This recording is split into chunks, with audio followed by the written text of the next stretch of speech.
तर पुढच्या आणखीन एका महत्त्वाच्या बातमीकडे केंद्र शासनाने साथी पोर्टलद्वारे बियाणे विक्री बंधनकारक केली आहे। मात्र साथी पोर्टलद्वारे बियाणे विक्री करणं किचकट प्रक्रिया आहे आणि त्यामुळे त्याच्या निषेधार्थ महाराष्ट्र फर्टिलायझर तसंच पेस्टिसाइड्स आणि सीड्स असोसिएशन यांच्या वतीने आज राज्यातील बियाणे विक्रेत्यांनी एक दिवसीय बियाणे विक्री बंद ठेवून लक्षवेधी असं आंदोलन केलं जाणार आहे। त्यामुळे आज हा बियाणे विक्रेत्यांचा संप असणार आहे, कारण ज्या पद्धतीने साथी पोर्टलद्वारे ही विक्री केली जाते ती अतिशय किचकट पद्धती आहे असं या सर्व बियाणे विक्रेत्यांचं म्हणणं आहे। अधिक माहिती घेऊयात निलेश वाघ यांच्याकडनं। निलेश, साधारण साथी पोर्टलच्या द्वारे होणारी ही जी विक्री आहे हे कधीपासून सुरू आहे आणि या सगळ्या बंदचा किती परिणाम येत्या काळात होऊ शकेल? नक्कीच प्रज्ञा, आपण जर बघितलं तर केंद्र शासनाने आता एक नवीन प्रणाली जी आणली आहे, साथी पोर्टलच्या माध्यमातून आता बियाणे विक्रीचा जो प्रक्रिया जी ती राबवली जाणार आहे। मात्र आपण जर पाहिलं तर बियाण्याची व्हरायटी ही मोठ्या प्रमाणावर असते आणि त्यातच त्या विक्रीतून मिळणारा जे नफा असतो तो अत्यल्प असतो। त्यामुळे आता साथी पोर्टलच्या माध्यमातून बियाणे विक्री करत असताना खते विक्रेत्यांना आता वेगळं यंत्रणा त्या ठिकाणी राबवावं लागणार आहे। त्यामुळे एक आर्थिक बोजा जो तो त्यांच्यावर पडणार आहे आणि ते त्यांना असं घातक असं वाटतंय आणि ती संपूर्ण प्रक्रिया जी ती अत्यंत किचकट अशी आहे।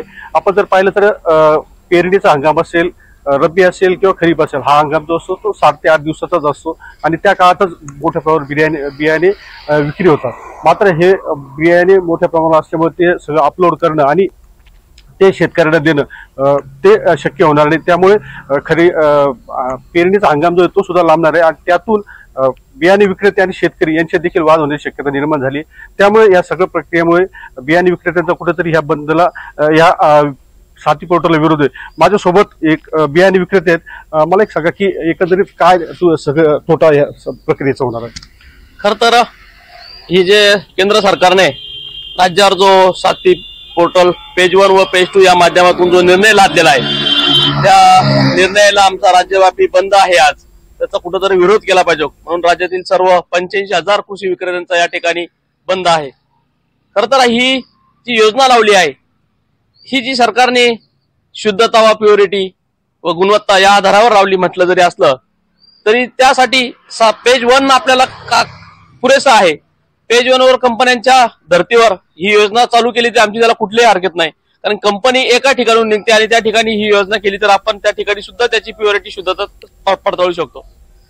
आपण जे पेज 2 म्हणतो तो पेज 2 हा छोट्या छोट्या विक्रेत्यांपर्यंत येणार आहे। या राज्यामध्ये 85,000 विक्रेते आहे आणि त्यात मला एक सांगा त्याच्यामुळे तुम्हाला काय अडचणी? आमच्या ज्या अडचणी आहे की या राज्यामध्ये 85,000 कृषी विक्रेते आहे आणि जास्तीत जास्त ह्या विक्रेते हे ग्रामीण भागातील आहे आणि ग्रामीण भागातील विक्रेते असल्या कारणामुळे त्यावर जे ऑनलाईनचा प्रक्रिया असतो, जो मशीनचा प्रॉब्लेम्स आहे, हे अनेक ठिकाणी या ठिकाणी प्रॉब्लेम्स आहे आणि विशेष म्हणजे ही जी योजनाच लागू होत असताना तिच्यातील ज्या क्लिष्ट अडचणी आहेत त्या सरकारने समजून घ्यावा अशी आमची विनंती आहे। एकंदरीत पाहिलं तर ग्रामीण भागात ही योजना साथी पोर्टल राबवलं जातं, त्यामुळे अडचणी येणार आहे आणि यामुळे शेतकरी आणि बियाणे विक्रेते याच्यामध्ये देखील संघर्षाचं वातावरण निर्माण होणार आहे। एकूणच या सगळ्या प्रक्रियेमुळे आता बियाणे विक्रेत्यांचा या संपूर्ण प्रक्रियेला आता विरोध पाहायला मिळतो। नक्कीच ग्रामीण भागातले अनेक प्रश्न खरं तर आवासून पुढे आहेत। तिथे इंटरनेटची सुविधेपासूनच सुरुवात होते आणि त्यामुळेच असे सगळे प्रश्न घेऊन अर्थातच यावरती आता काय उकल निघते हे पाहणं महत्त्वाचं ठरेल। तुर्तास धन्यवाद या संपूर्ण माहितीसाठी निलेश।